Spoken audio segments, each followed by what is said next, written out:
something more. My partner was ready as an old soul on this planet, a Lemurian. He was ready for it all to bust wide open and a greater truth to reveal itself. He was slow at it, but all we had to do was poke a little and show him some things that he couldn't believe, and that's when he said, "Show me." And he also added, by the way, if it isn't there, you only had one chance. One chance is all we need to show the incredible love for you. Did you know this? You all have free choice. But every once in a while, if you want to go to the next level, or perhaps beyond the next level, to multi-levels, we may show you some other things and ask you to look again, and ask you to surrender a little bit and allow things to be certain ways that you perhaps weren't all ready to allow. It happened in my partner's stair steps for him as he found out more and more of how it works and who he was and what was possible. This is the message of today. It happened to the man who sits in the chair, whose voice you hear. It has happened to so many. When we poked a little bit, and finally they said, "Are you there?" And we loved them. And it was never the same. We loved them. And it was never the same. I'm crying in love with all of you. And so it is. And with that beautiful message from Kryon, I now invite you to bring your awareness back into your body. If you've had your eyes closed, I invite you to open your eyes. And earlier we mentioned that tonight is our episode 100 for Healing Wednesday. I can hardly believe it's now 100 episodes, and we have someone very special in our studio joining us. And we told you last week that Lee is going to give you the full story of exactly how Kryon came to Lee with the help of our special guest, Joy Roby. Now, some of you already know Joy. She's the co-presenter and partner of Marilyn Harper with the double-digit shows that they do every single month. Marilyn Harper has actually been interviewed on our program. She channels Adironda and the Council of Light. But there is more to Joy because she is the originator and owner of Solopreneur Productions. It's an incredible company where you can learn a grounded methodology of online marketing and business to fulfill your divine mission. She's a one-woman show, a solopreneur. She has successfully built and sold 4 startup companies. She's an artist. She's a writer, a complete Pollyanna, which is why I think she gets on so well with the Kryon material. And Joy has spent a decade as a marketing executive building new business units within corporations, and now she is running the marketing and planning for this program and all the other shows that Lee and I have been doing online for the past 2 years. She is the brains behind the marketing and startup for the upcoming Chrysalis Academy that we've been talking about, the new Kryon School. I am so excited to be able to say, Joy, welcome to the show. Wow. I'm listening to that and I'm thinking, who is she talking about? Oh my gosh, thank you for that. And one of the things that Monica and I learned early on was that her being the person that is like the right hand and left hand of Lee, Carroll, and Kryon, and me being the right hand and left hand of Marilyn Harper, that we actually had a lot in common. We do, yeah. I have a lot in common with Marilyn. You That's do. right. We get together, we just go. Yeah. It's like Adironda and Kryon are talking. Yeah, they're like peas in a pod. Oh my gosh, they really are. And I would also be remiss to not mention and thank my team, because I may be a solopreneur, which is SOULO, but I also have an incredible team behind me. But tonight, we want to talk about Lee. So let me tell you a few things about Lee that you may not know. Uh-oh. Uh-oh is right. Did you know that he had, back in 1999, one of the best-selling book at Hay House, and there was no channeling in it. It was a book he wrote with Jan Tober called The Indigo Children, and this is where he and Jan introduced the term indigo children for the very first time on the planet. And, I don't think people realize that that's actually you, Lee, that. Yeah. Was that on purpose? No, it actually wasn't. None of that. Everything is, happens as it should. So that was, and most people don't know that. That's why I guess you're revealing it now. Yeah. And did you know that Lee was invited to the United Nations in New York City 7 times to channel? And this is another one that just blows me away because I've done a lot of traveling actually with he and Monica. Guess how many miles he has flown on one airline alone? 1.7 million. I mean, that is incredible. I think you must have your name hanging on the wall at United. I like the peanuts. But tonight, we want him to tell the full story of how Kryon happened. So, Lee, I know that you were a huge skeptic of everything New Age. Is that right? I was more than a skeptic. I made fun of it. And I'll just begin because if you want to know something, I would say that there's a lesson in all of this, and it's submerged in how all this took place. I married Jan Tober, and Jan Tober, she was my wife at the time. I've had a couple, and she's still my best friend. And she actually helped me start Kryon, so very, very valuable to know about her. But when we married, love is love, and I didn't really care necessarily that she was into very, very strange, wacko stuff. And that was, of course, exactly what I do now.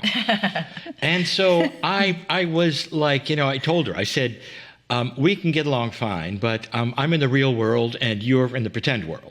And so let's just keep everything away from me that's weird. Because, you're not going to find me liking it much. And that didn't work, folks. It didn't work. So there's one lesson. If you ever marry somebody, that's for those of you who want to marry somebody. And they're not necessarily on board with you in several ways. There may be some difficulties. But in this particular case, she would have people come over to the house they weren't just strange. They were alarmingly wacko. I mean, they were nuts. Of course, that's what I do now. But this is a perception of what I thought New Age was. It made no sense. It wasn't the real world. It was pretend. And you could have, all this talk about being from other planets and past lives and all. It was just good it was good for social conversation for women.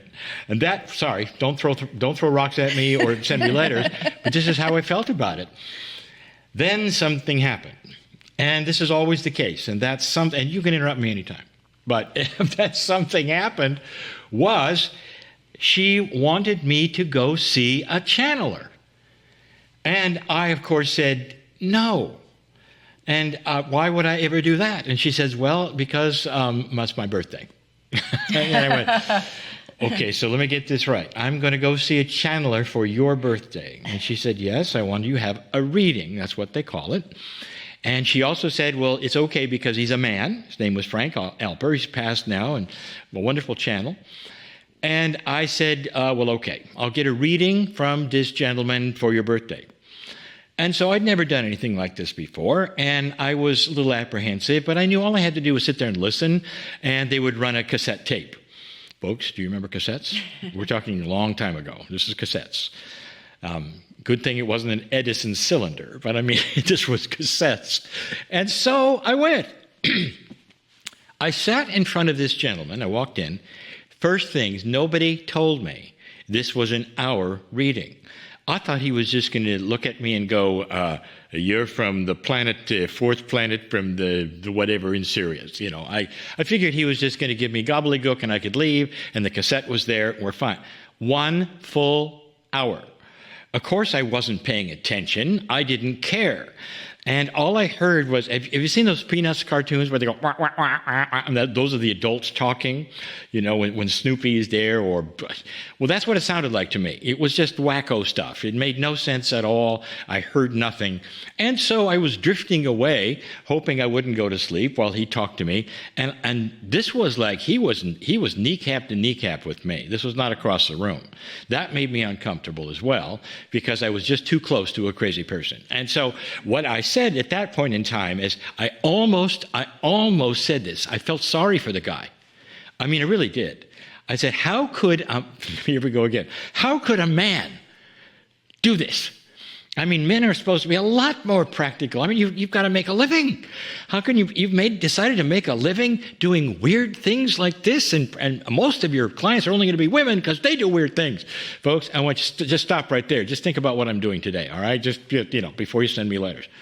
So here I am with him. I almost said it. I almost put my hand on his knee and said, stop, just stop.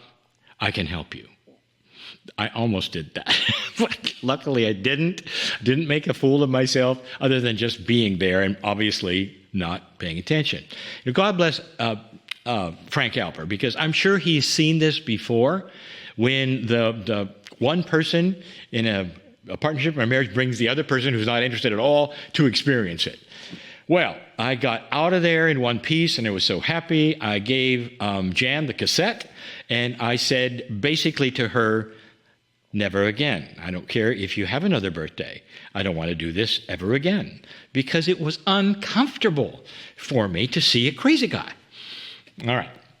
So let's then move 3 years from that point. So that was 37 years ago, right? That was right? 37 years ago. That's right. So this was like, way before Kryon appeared in my life. So, and this is part of what I'm teaching, is that there was a ramp up for this guy. And that means that I was very, very obstinate. I wasn't going there. You couldn't talk me into it. I didn't want to look. And even after I got a reading from a channeler, that even made it worse. Yeah. So you see, Spirit they've got to do something here for me that is a little for the hard case. So let's wind 3 years later. Now we're getting closer to 89, but not quite there yet. 3 years later, she looked at me and she said, there's a new guy in town, not a channeler, but he's a reader. He's 21 years old. And I immediately said, no, because I knew where this was going. And she said, look, his readings are only 20 minutes. I'm going to get one. Just come with me. Let's have lunch, and you get one too. 20 minutes. I mean, what's in it?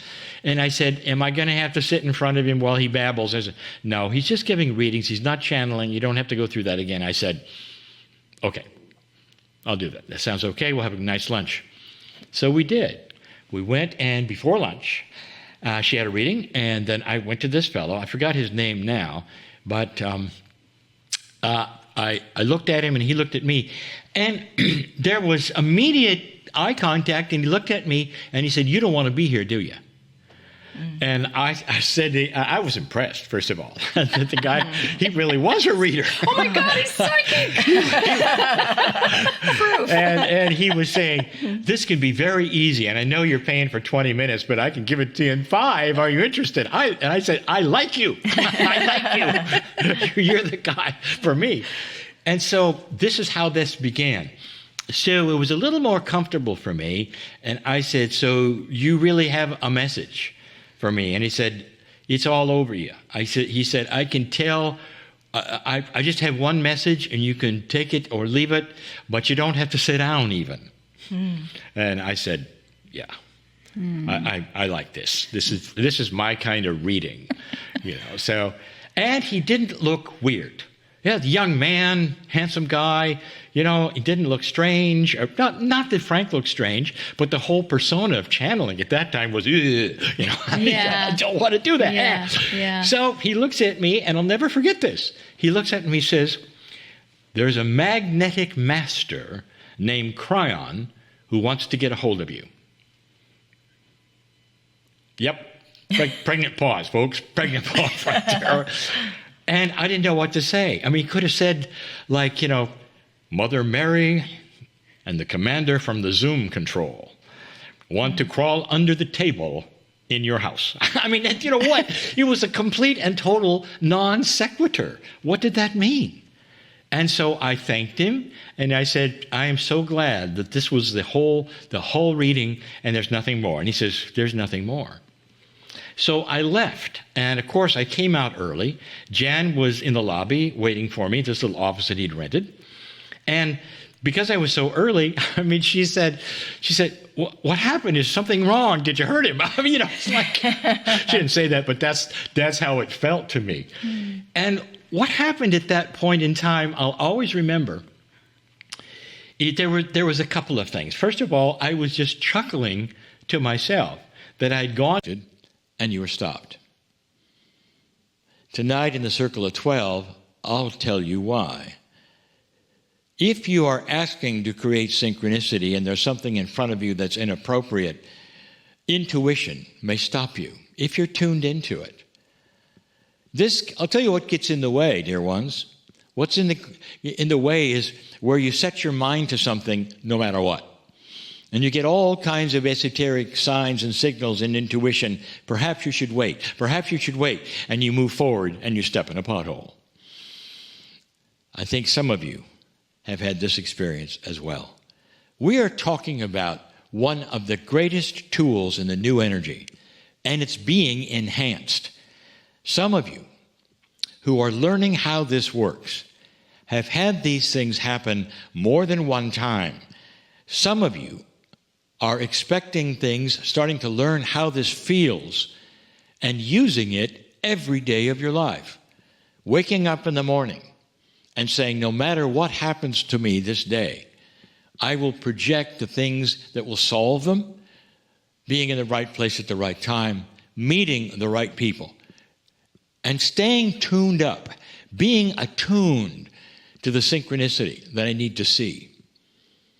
There are those also starting to understand that those you meet along the way may very well have something for you, even though it doesn't seem like it. Those perhaps you will meet and you would just simply say hello and dismiss them and move on, may have some kind of a package for you that will change your life. So that means that you have to perhaps examine situations differently. The Spirit brings to you because you asked for them. You simply didn't recognize them. More than synchronicity. Now we're talking about gifts that you have actually projected and asked for that sometimes you miss. Timing. It's a beautiful thought, is it not? That perhaps you as a human being have control over your life. I want you to think with me for just a moment, maybe even project your life. There you sit. Now, some of you, perhaps this is, for some of you, it's new. And you'd like perhaps a little more idea about what I'm talking about. So let's go through it. It's so important that you understand that this is doable, more than doable. This is something that you can use now, every day, practical, esoteric information that works. Dear Spirit, I'm uncertain about my future. Dear Spirit, I may have this or that. Dear God, however you want to say it. You say, let me project in front of me what I need for me. Not for others, but for me. And in the process, let me find that what I do will then be for others. Dear Spirit, let me walk into my solutions. Dear Spirit, bring me the right scenarios and the right people and the right relationships that I need to have to move forward in love. The best one we told you about many times. Dear Spirit, show me what I need to know. And if you have the courage to say that, also have the courage to dismiss what you expect. What if you were expecting A and you got B and B was far more valuable than A? But you were so stuck on A, you went down the A path and and you missed B. These are things that you have to get used to. Dismissing the expectation and being okay with something better. You never know what Spirit is going to give you, especially when you're so open to love and more beauty than you even expected. You're magnificent. God loves you so much, so willing to take your hand and leading you right into the synchronicity that you deserve. Timing, more than luck. You do not live in a chance world if you choose to use the tool for a smooth path. I would not tell you these things if they were not true. And so many have experienced this exact same thing. So many of you. Blessed is a human being who understands the power they really have over everyday life and occurrences. Relax in this, dear ones. And so it is.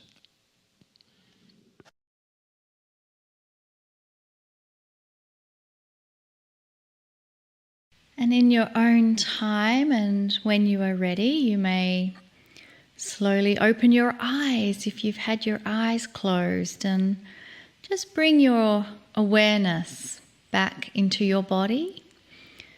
Bring your awareness back into the room. Lovely to have you more fully present with us as we move into this next part of the program. And Lee and I are so delighted that we are joined by another channeler, and her name is Jonette Crowley. And I want to just make sure the Zoom feed to Sedona is working properly. Jonette, are you there? I'm there. I'm here with you from Sedona. Oh, wonderful. Well, we want to tell everyone about you because, believe it or not, she has been with Lee before. Indeed, and I'm so pleased to have another channeler, as you said, and because I know her work, I actually had Jonette on my stage 7 years ago in Sedona, Arizona, where she is right now, when we featured 12 channelers together. So that's where I met her, and I got to see her work, and I got to feel her energy. So I know all about that profound channeling work that she's doing. That's the reason I asked to have her on this program. Now, Jonette has been called one of the world's purest channels. She is a globally known spiritual teacher and author, and founder of Soul Body Fusion for healing and growth. Recently acknowledged as a world elder, she has been initiated as a grandmother in the native tradition. She is a mystic, a shaman, and she works and heals by directing powerful flows of higher dimensional energies. Jonette, in addition to all those other things, has founded the Center for Creative Consciousness, and that is where she shares the teachings of White Eagle and Mark. She channels Mark weekly on Zoom for people to directly experience multidimensional awareness. Now, her award-winning books are these: The Eagle and the Condor, a true story of an unexpected mystical journey, and Soul Body Fusion, the missing piece for healing and beyond. These books are available now in 12 languages. Jonette, welcome to the program. Thanks for this opportunity. What fun. It is. It's going to be fun. Now, one of the things that I know about you that you actually say in your bio that we want to have explained is this. You call yourself a spiritual Indiana Jones. Tell us a little more about yourself. I love and that. Also how this all happened. I love that. Well, it happened by being a traveler and a channel. And whenever I would go on one of my world journeys, I would take a group of people with me, mostly so that I would have people to have fun with. And I would always ask my guides, what's our spiritual mission? And they would give us impossible missions like, oh, by the way, when you go to Mount Everest, just open this cavern where all the darkness of the world has been hidden and transmute it to light. So innocently, myself and our groups, we do amazing things. And I always ask, where's next? It might be Peru. It might be climbing Kilimanjaro. most recently before COVID, it was going to Mount Kailash, around Mount Kailash in Tibet. So always amazing things happen to me and through me, but then to everybody else too. So after COVID, I do plan to get on and do that again. Next one will be Bali. Wow. Oh my gosh, that sounds extraordinary. I want to know about her awakening. Yeah. Yeah. So I first became a channel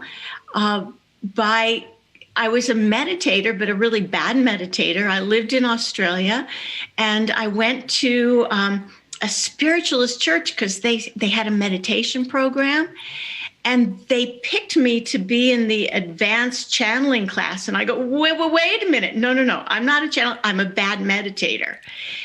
And in the class, beings started coming to me, and some of the beings I had seen before but didn't know what they were. So I just opened my mouth, let it out, and voila, from 1987, Lee, so a long, long time I've been channeling. So it just happened because I'm a bad meditator. I love that, because you say, okay, I'm a bad meditator. Well, the thing is, you're not supposed to be the meditator, you're the channeler. So That's right. Jonette, what is soul body fusion? So again, it's one of these things that happened by mistake. I was actually speaking at Jeff Hoppy's Quantum Leap conference about in, I think, 2007. And I was feeling kind of disconnected because I'm nervous. So I did this little experiment, and I said, I think I'm disconnected from my soul. Let me see if I can put my soul and my body back together again. And I just envisioned grabbing my soul by one hand and my body by the other and kind of going up an elevator and stopping at a floor where they merged. And so I did that just sitting in my hotel room bed, and I didn't feel anything different, but I was on the right floor where my soul and body merged. And when I went to breakfast that morning, the first thing these ladies said, and I didn't know them, was, "Wow, Jonette, you look radiant today." Now, this is before breakfast, so it's not usually a word you use. And so I thought something is different with my aura, with my presence. So then I asked White Eagle if whatever had just happened to me, if I could do it on other people. And the first person, so I just was seeing clients in my hotel room. The first person, I didn't touch her. I just sat there, and Dr. Eva was there. And I said, let me just do this thing I learned this morning to bring your soul, your higher self, and your body more in alignment. I just held the intention, that's all. Eva started crying in tears, saying, "Oh my God, I've never felt so loved." But then she touched her arms and said, "Wow, I've never been in my body before." And she started burping, and I could feel that huge changes were happening. So after that, I did it on some more people, and I didn't know what it was. It didn't even have a name then. Saw profound changes in them, not necessarily always physical, but often physical. And so I asked my guides, what do I do? And they said, call it soul body fusion and trademark it. I'm going, trademark it? Wait, I'm not a healer. I don't want, but I did. And I started teaching it and teaching people to do soul body fusion. And it's a very simple process that really realigns us to our higher power and gets it grounded. Because I think for me, I never knew how ungrounded and disconnected I was, because I was always successful, but I didn't have a clue how much more of me was possible to embody. I think that the whole grounding experience, we fully agree with that. And just leads to the next question, because I want to get here before something I know you want to do. And that is, I'm so pleased of your connection with the indigenous. Monica and I love to just meet with them and just sit at their feet and listen. And there's just so much to be given there. And we find that you are a grandmother. You want to tell us a little bit about that and how that happened? You know, life is always so strange. It happened first in Australia when I was in a creation cave of the Aboriginals, and all this energy started pouring in, and my hands started moving like they were drawing codes. And I said, what is this? And they said, these are the grandmother codes. But, you know, I was with 25 of my travelers, and nobody else knew about that. I get home, and about, it was another year later, I think, I get a call from a woman who's an indigenous grandmother. She says, I've been following you for years. And she asked me a few questions to test me to see if my visions were really connected. And she said, I never met her. I want to say this. And she said, I would like to invite you to New Hampshire to be made a grandmother, because you are an important part of the medicine wheel of Mother Earth.